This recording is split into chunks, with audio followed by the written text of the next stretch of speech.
Assalamualaikum warahmatullahi wabarakatuh. Bertemu di pelajaran Pendidikan Agama Islam kelas 6 bagian keempat tentang zakat.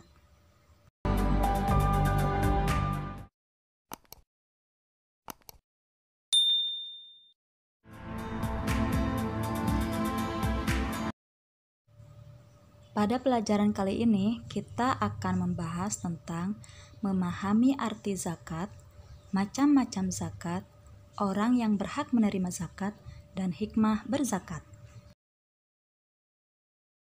Pembahasan yang pertama, memahami arti zakat.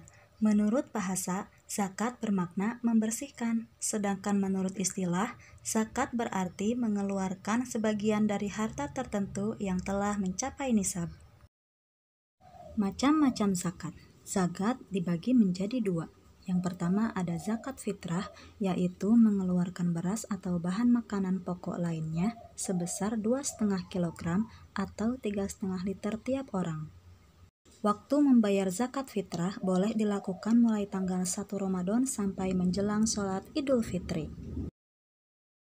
Orang yang wajib mengeluarkan zakat fitrah, yang pertama dia beragama Islam, laki-laki maupun perempuan, dilakukan sejak usia bayi sampai lanjut usia.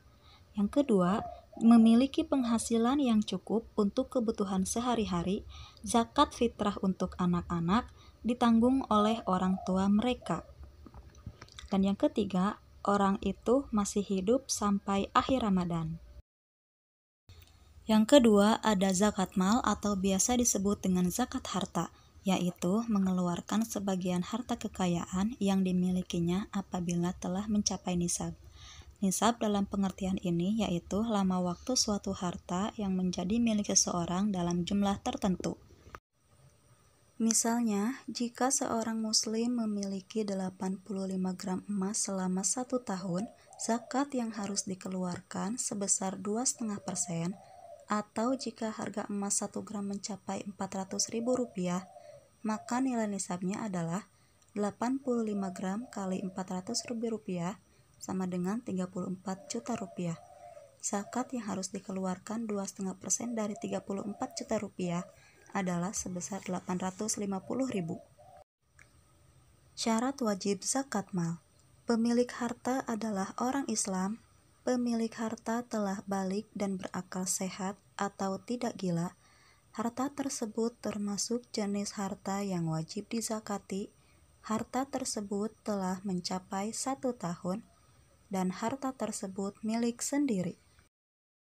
Adapun jenis harta yang wajib dizakati yaitu perhiasan emas dan perak yang disimpan, uang simpanan yang telah mencapai 1 tahun, harta atau uang yang diperoleh dari usaha berdagang atau bekerja, hasil pertanian misalnya padi dan palawija, binatang ternak misalnya kambing, sapi, dan kerbau, barang temuan misalnya perhiasan uang logam yang terbuat dari emas atau guci yang tinggi nilainya.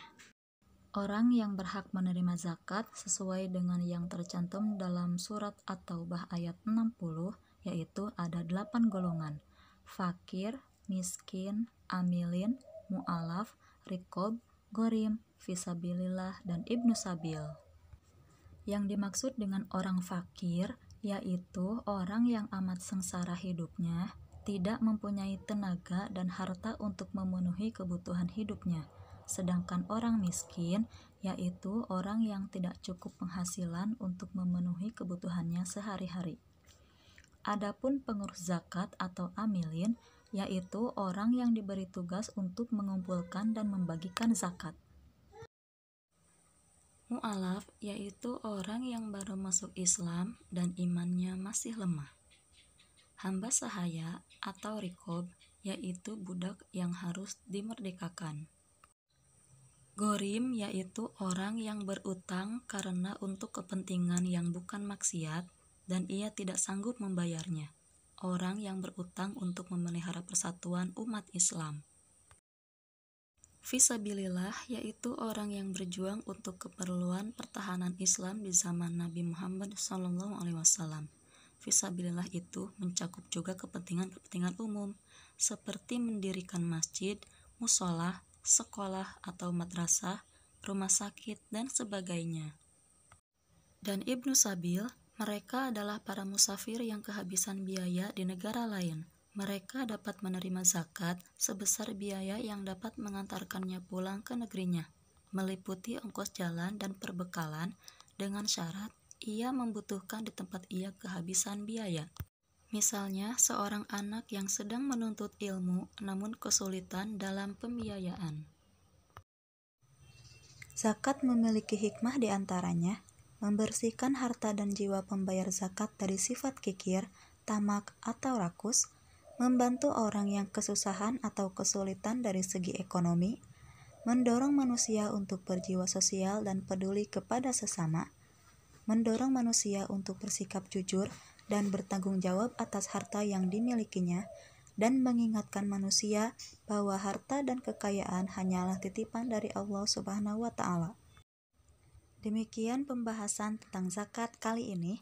Jika ada yang ingin ditanyakan, silahkan tinggalkan komentar di bawah ya.